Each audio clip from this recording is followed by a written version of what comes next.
When our family lived in New Hampshire some years ago, we were aware of a poet who lived somewhat nearby. Donald Hall, one of the major poets of his generation. He lived at a place called Eagle Pond, and he wrote about it extensively, particularly in a prose work of his called Life Work, which I found very helpful to me in my 40s. And one of my daughters in her 30s, struggling with some of the same issues of how to be an artist, how to maintain an imaginative life, found it similarly helpful, as I think you would too. It's just called Life Work. Donald Hall's poetry goes over many generations, well, not many generations, many decades, going back to the 1950s. And in this respect, he most resembles Richard Wilbur, whom I've mentioned before. The poem I'm going to read today is a fairly early one of Donald Hall's.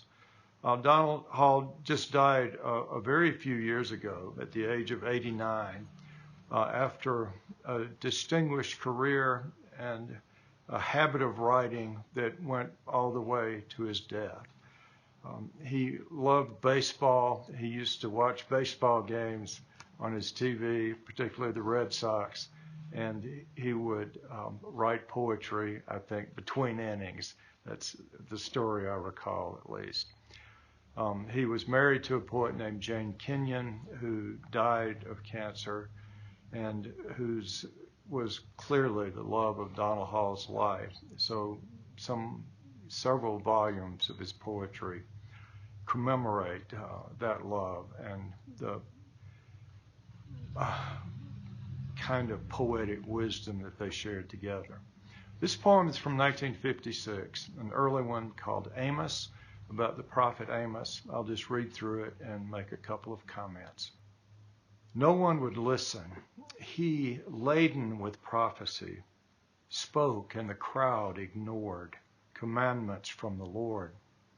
He spoke to tell the imminent wreck of Israel. Priest Amaziah heard his ineffective word. Now leave sedition and return to your own land as pig to sty, and there eat bread and prophesy. He answered him, but went home in diminishment, bewildered how he could do as God said he should.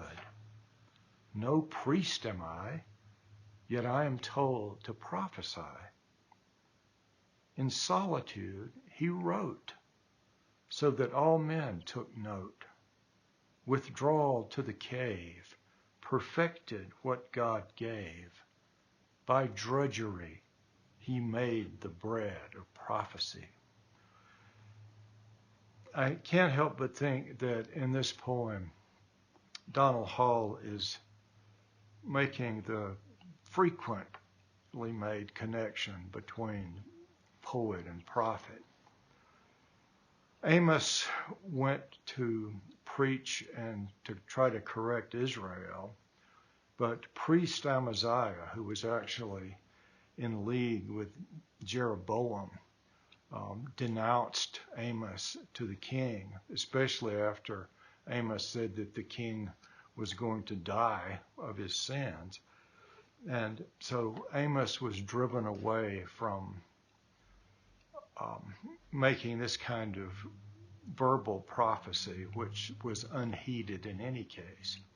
And so I think the key here for Donald Hall is that Amos then wrote his prophecies. I'm told by biblical scholars that he was the first of the prophets really to write down his prophecies, so that writing rather than speaking, as it were, on street corners, becomes the mode of prophetic discourse.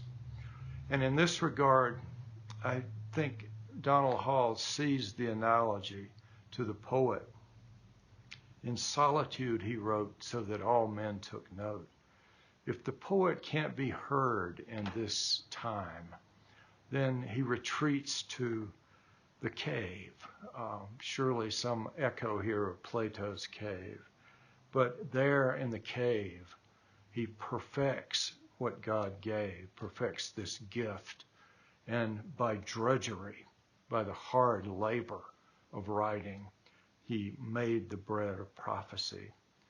So often, as I think with T.S. Eliot and with others, poetry verges, if not literally, but certainly in a figurative sense, on prophecy.